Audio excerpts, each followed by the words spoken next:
In the name of Jesus, I command, you're not welcome here.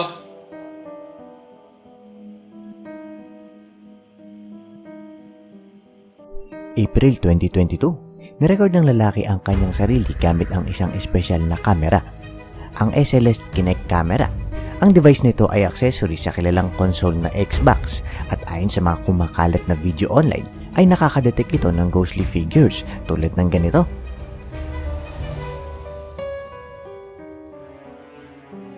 Mas maganda pa ito sa ibang mga camera at motion detectors dahil sa software meron ito na nakapipick up ng joints at movements. At makikita ito sa pamamagitan ng pagdi-display sa screen ng exoskeleton figures tulad ng ganito. Ginagamit ito ng mga ghost hunters at paranormal investigators sa buong mundo para makita ang hindi kayang makita ng mata ng tao. At ayon sa isang website na HorrorFacts, one thing is for sure, noong nilikha ng Microsoft ang camera na ito, ay wala silang idea na ito ay magagamit ng mga ghost hunters para i-track ang mga spirits. Now, balik tayo sa video. Nirecord ng lalaki ang kanyang sarili gamit ang espesyal na camera sa kadahilanan na ginugulo siya ng mga kung tawagin niya demonyo o poltergeist sa loob ng halos 2 linggo. At sa palagay niya na nakita ng mga nilalang na ito ang pagsasawalang bahala niya as weakness kaya hindi siya tinantanan ng mga ito. Kaya nung hindi na siya nakapagpigil nilabanan niya sila. Oo, tama ang dinig mo. Nilabanan ng taong ito ang kung tawagin niya demonyo sa parang alam niya. Pero paano? Ganito ang kanya mismong ginawa. Sinentro niya ang upuan tsaka siya umupo sa harap ng espesyal na camera na iyon. At pagkatapos binasa niya ang prayer of Saint Michael the Archangel. At ganito ang mga sumunod na nangyari. O glorious Archangel, Saint Michael, be our defense in the terrible warfare which we carry on against. Kung i-analyze mabuti ang video, mapapansin na noong binanggit ng lalaki ang first line ng prayer na kanyang binabasa mapapansin mo din yung biglang paglapit ng kulay ube na stickman. Pumesto ito sa likuran ng lalaki na parabang nakuha pang umusyoso. At maya-maya mapapansin yung biglang pag-appear ng kulay cyan o blue-green sa sahig na parabang nakaupo. At meron ding kulay dilaw na palakad-lakad. At itong kulay nito ang pinakakakaiba. Yung kulay berde na stickman ay nakuha pang tumayo sa gilid ng lalaki ng matagal. At parabang sinasabi niya na tuloy mo lang yan, nakikinig ako at hahawak pa siya sa lalaki. At maya-maya sumulpot na naman yung kulay ube. Kung kanina naglalakad siya, ngayon ay gumagapang siya papunta doon sa lalaki. At mapapansin din ang similarities niya sa kulay berde na stickman. Yung parehas nilang hinawakan yung lalaki. At maya-maya mapapansin yung biglang pagsulpot ng 2 stickman sa likod at harap ng lalaki. At makukuha pang umupo ng kulay berde. Now, ito yung pinaka nakakakilabot sa video na masasaksihan mo. Dahil sa kagustuhan ng lalaki na paalisin yung mga hindi naman invited sa bahay na iyon, binanggit niya yung pangalang Jesus at saka niya inutusan yung kung ano man ang nasa bahay na iyon na umalis. At ganito ang sumunod na nangyari na nakuhanan ng camera. In the name of Jesus, I command, you're not welcome here.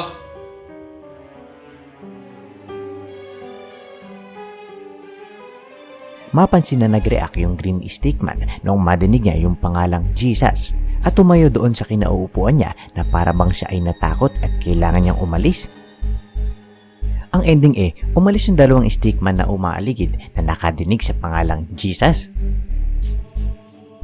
Kung i-analyze mabuti ang video, mapansin na noong binasa ng lalaki ang prayer ang nangyari ay nagsulputan ang mga stick figures nito at umaligid sa kanya.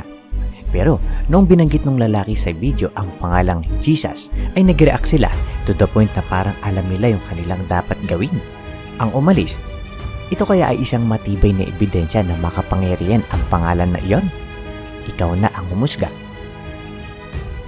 At sa Biblia, makikita kung paano pinalayas ni Jesus ang mga demonyo sa katawan ng lalaking ito. At nasusulat yan sa Book of Mark chapter 5 verse 7. Ganito yung mismong nakasulat. What do you want with me, Jesus, Son of the Most High? Alam ng mga demonyong iyon na si Jesus ang anak ng Diyos. Bukod dito, naalala niyo madalas na binabanggit na Jesus is love o God is love, yung nakita natin usually sa mga stickers sa mga jeep o kung saan-saan. Dahil hindi lang pala sa mga espiritu may effect ang mga salita, dahil maski ang mga bagay na pwede mong hawakan. Ipapakita ko sa inyo, merong ginawang interesting experiment ang isang doktor sa Japan na si Dr. Masaru Emoto. Tinawag niya itong water experiment, kung saan nilagyan niya ng bigas ang 3 beakers at pagkatapos ay nilagyan niya ito ng tubig. Sa loob ng isang buwan, araw-araw ay binibisita niya ang mga ito at nagbabanggit ng iba't ibang salita sa bawat beaker. Ang unang beaker ay sinasabihin niya ng thank you. Ang ikalawang beaker ay sinasabihin niya ng tang. At ang ikatlong beaker ay hindi niya pinapansin. At pagkatapos ng isang buwan na obserbahan niya na ang unang beaker na sinasabihin niya ng thank you ay nagsimulang mag-ferment at naglabas ng pleasant aroma. Ang ikalawa ay naging itim at ang ikatlo na hindi niya pinapansin ay nabulok. Sa experiment na ito, na-discover ni Dr. Masaru Emoto na ang human consciousness ay may epekto sa molecular structure ng water. Lahat ng ating iniisip, sinasabi at lahat ng nararamdaman. Bukod dito, nagkaroon pa ng isa pang experiment ang doktor na si Masaru Emoto kung saan nakadiscover siya ng hidden message. Gamit naman niya sa experiment na ito ay ang bote ng tubig. Ang mga estudyante ay nag-send ng negative energy sa tubig na iyon sa pamamagitan ng pagsasabi ng mga masasama tulad ng galit ako sa'yo. At pagkatapos ay kinuha niya yung tubig na iyon at inilagay sa petri dish at pinreaser ito para tumigas. At pagkatapos ay inilabas ito, tinignan sa microscope na mayroong camera at ganito yung mga nabuo. Nakabuo ito ng mga ugly black blobs.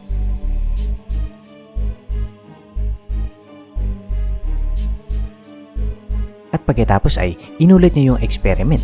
Kumuha ulit siya ng kaparehas na tubig sa nauna. Pero this time, ang mga estudyante ay nag-send ng positive energy sa tubig. Sa pagsalita ng mga magaganda tulad ng thank you, I love you. Pinatigas ito, inilagay ulit sa petri dish. At ganito ang mga nabuo na nakita sa microscope.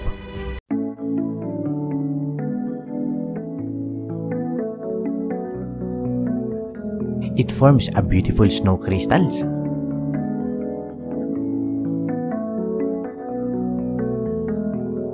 Bukod dito, pinag-eksperimentohan din ng doktor kung ano ang mga mabubuo sa mga bagay tulad ng music at relihiyon, at ito ang mga lumabas.